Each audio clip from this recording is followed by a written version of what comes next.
Hi, my name is Bettina Judd, and I write the poetry that I need to write for the moment that I need to write it. I think I lean toward lyric poetry that is kind of the poetics that are closely tied to internal dialogue, to reflection. I also do poetry that deals with historical matters and that play with concepts around science and medicine. I got started with poetry when I was really young, and poetry was a part of my life. My mother and my grandmother recited poetry as funny lessons. If I stayed in bed too long, my mother would start reciting "Liza, Liza, bless the Lord." Um, Paul Laurence Dunbar, Langston Hughes. I mean, these were kind of features in my world in a particular kind of way. My grandmother also wrote poetry. And then, as I became a brooding teenager, poetry became my kind of outlet for, you know, those thoughts, and I kept going.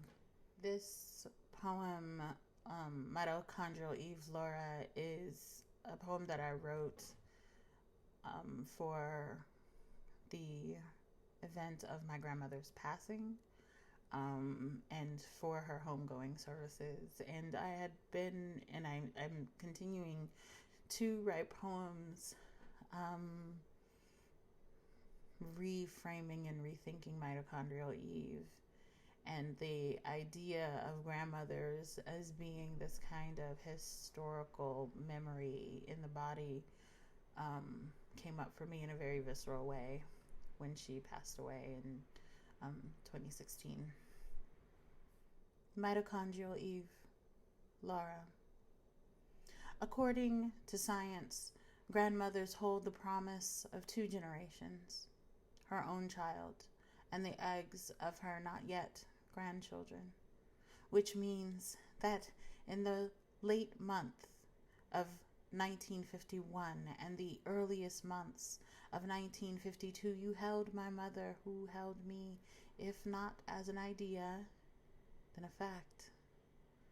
It wouldn't be the first time, mother of mothers.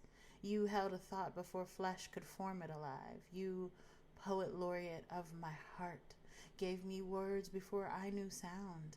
Every dream for us carefully winked, charted, and documented in notebooks, on the back of envelopes, a graduation, a new job, the first of yet another generation. Every celebration, a newly minted song, every equation of our needs penciled and solved, every terror pressed out by the hallowed bend in your knees.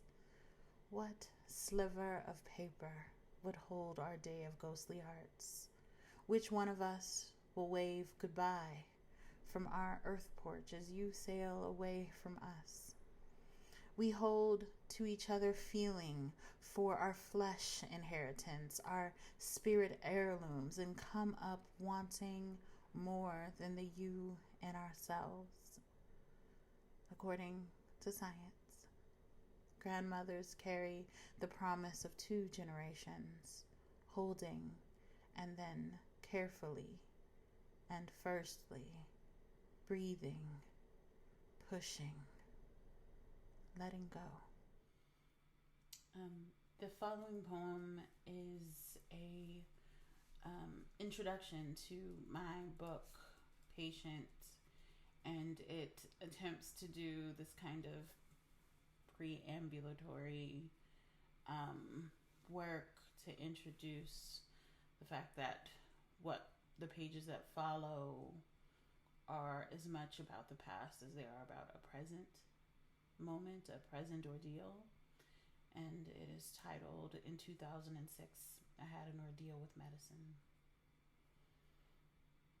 I must have been found guilty of something. I don't feel innocent here lurking with ghosts. See? It happens like that.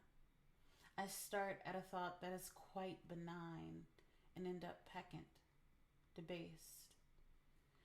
I had an ordeal with medicine and was found innocent or guilty. It feels the same because I live in a haunted house. A house can be a dynasty, a bloodline, a body. There was punishment, like the way the body is murdered by its own weight when lynched. Not that I was wrong, but that verdicts come in a bloodline. In 2006, I had an ordeal with medicine to recover. I learned why ghosts come to me. The research question is, why am I patient? The Break is a poem that I wrote in the aftermath of the 2016 elections. I literally wrote it the day after election day, and it was in response to the kind of overwhelming sense of defeat and fear in my communities that were activist minded, that, you know, consisted of Black folks, immigrants, trans folks. You know, what the election of Donald Trump signified was an affirmation of the kind of rising mainstream that white supremacy was signaling. You know, if we can remember at that time, there were all of these white supremacist speakers visiting campuses like it was, you know, regular discourse. And, I mean, openly white supremacists, let me state that. Folks actually, you know, affiliated with groups that we understand to be white supremacists. And what I wanted to write was not to downplay our feeling, but to remember that because we have been in difficult moments before, that means that we are ready for another one. And that sucks, but it's true. And so what comes with this poem is a list of terrible days, terrible places, terrible moments, terrible geographies, and what those places, moments, geographies signify is the fact that we're still here, though some of us have been lost. So this is The Break. Beloved, there have been days worse than this. Something which is no comfort to you now, but is still very true. Dearest, there have been days that could not have possibly had an end, and yet the sun set just the same.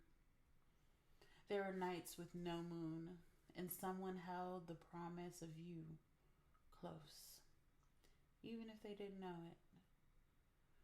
What I mean is, and it has been said before, you are the prize of the ones that did not die. You are the ready student, the conditioned body. You are possibility, and no ancestor before you would have been more ready. What I mean is, this will be hard. A fact, unjust but fair. I'd like for you to remember that today's terror tastes, smells, feels like that of yesterday's. It is only now, called ahead before visiting your door. Know that there will be days worse than this, which is an awful thing for me to say when I want so much to encourage, when I need it myself, but it is possible. So many things are possible. Yes, so many things are possible. Antelope, Song, Takora, La Amistad, Aurora, Clotilde. Clotilde, Nightingale, Creole, Turner's Falls, Parchment Farm, Deer Island, Mount Vernon, Monticello, Napatuca, T-Wex, Acoma, Sandia, Desire, Wessagusset, Pamunkey, Peace Talks, Staten Island, Massapequa, Pound Ridge, Susquehannock, Occoneechee, Henrietta Marie, Chawasha Village, Yellow Creek, Battle of Bad Axe, Memphis, Opelousas, New Orleans, Vicksburg, Hamburg, Emanuela, Coshada, Seattle, Tacoma, Southern Apartheid, Standing Rock, Ferguson, Wounded Knee, San Quentin, Selma, Montgomery, Baltimore, Los Angeles, Jim Crow, Trail of Tears.